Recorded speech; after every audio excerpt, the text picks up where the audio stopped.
With media manipulation regarding the defense of human rights, subversion attempts, and the siege, the US and the West are trying to demonize the achievements of the Islamic Revolution in Iran. From Beirut, our correspondent, Leslie Alonso, reports. For Lebanese university professors Talal Atrisi and Hassan Houni, self-development and support for resistance movements in the region are reasons for the West and the United States to hate Iran.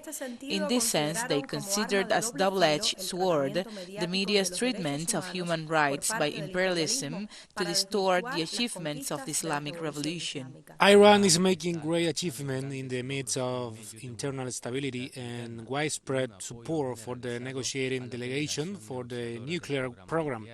There is a consensus in all directions. All this is an opportunity to take advantage of and give an image of Iranian society as a dismembered, disarticulated society, and there is an opposition against the regime. This hasn't been the first time, but this doesn't put the system of the Iranian government in danger. There have been much more difficult and dangerous events, and the revolution managed to overcome them. The issue of human rights is a double-edged sword. The first edge is sincere, authentic, and protects rights and takes into account people's pains. The second edge is when those rights are used as an imperialist and Zionist weapon.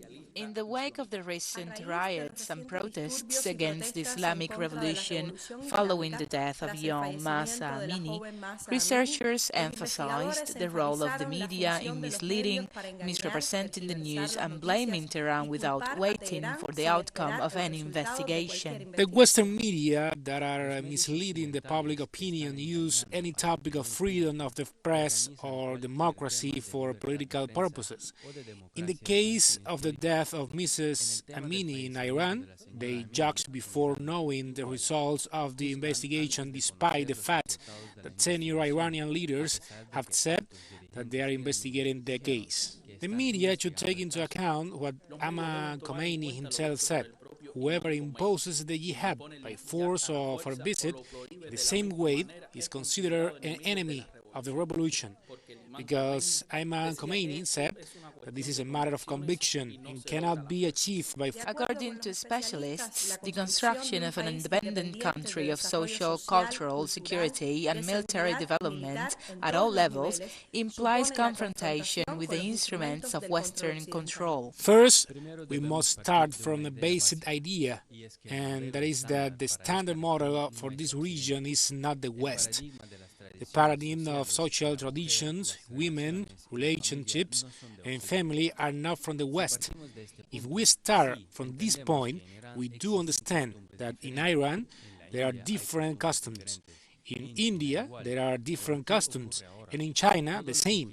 But what happens now, they want to judge everything by the Western model. If it identifies with the West and it is good, and if not, then it's bad. When women wear the jihad in Iran, this is in harmony with religion, culture, customs, and traditions. We are wrong if we measure the model of women in the West to judge this region. Aware of the challenges to be faced by the Arab peoples, both specialists called for no room to be given to manipulation in the media and psychological war strategy of the West and the United States to maintain global domination. Desde Beirut, Leslie Alonso y yo de teleSUR.